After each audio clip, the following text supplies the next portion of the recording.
İmam Said'den Ovazar'dan Hemişeki menin öz şairim Şair Mecnun oğlanım yazan şiiri Meşhur Abdullah Halili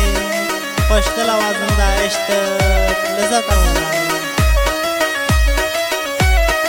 Nazlı yarım ben seni Söyün canımdan aziz Tavlince ben seni Unutmuyorum hergiz Başlağımın gülü sen Hem gülün seri sen Aldın kalbimden cayı Hürmiye ki peri sen Şirin canım olsun Yarurunda fida Şol yarıma yetirdi Dilegim benim kuda Taşı günah gezdim Canım ben sen diyor Algının haberimi Beni sorayıp gelip ağanından korkmarım Deren sözde durarım Rastimi aytyon mani aların ya ölerin Yürek verdim ben sana bavar eylegin bana Şeytan gefine gidip kıyamet etme bana Ağanından korkmarım deren sözde durarım Rastimi aytyon mani aların ya ölerin Yürek verdim ben sana bavar eylegin bana Şeytan gefine gidip kıyamet etme bana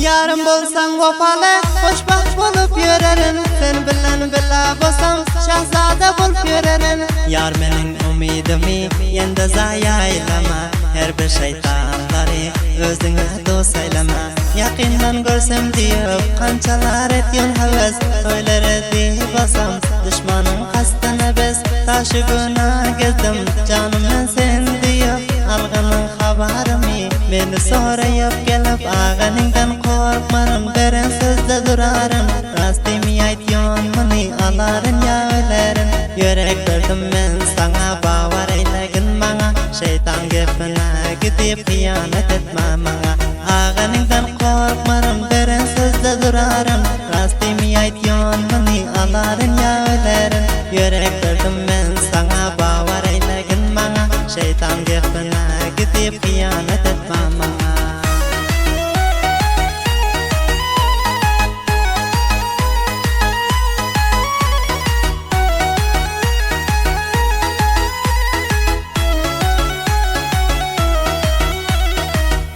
Menin dilberinim yüreğin bağlamana Ölüncem hıyanat etmezin men sana Kışlağımın kıysiye feri bolsa almazın Bir tartacını gülüm beste dünya vermezin Seyfullah hayiş edip Mecnun oğla şiir yazıp Şadım estan bilecek yarım gezeli şödip Taşı günah gezdim canım ben sen diyor Algının haberimi beni sorayıp gelip Ağanından korkmarım deren sözde durarım Rastimi aytyon mani aların ya ölerin Yürek verdim ben sana bavar eylegin bana Şeytan gefine gidip kıyamet etme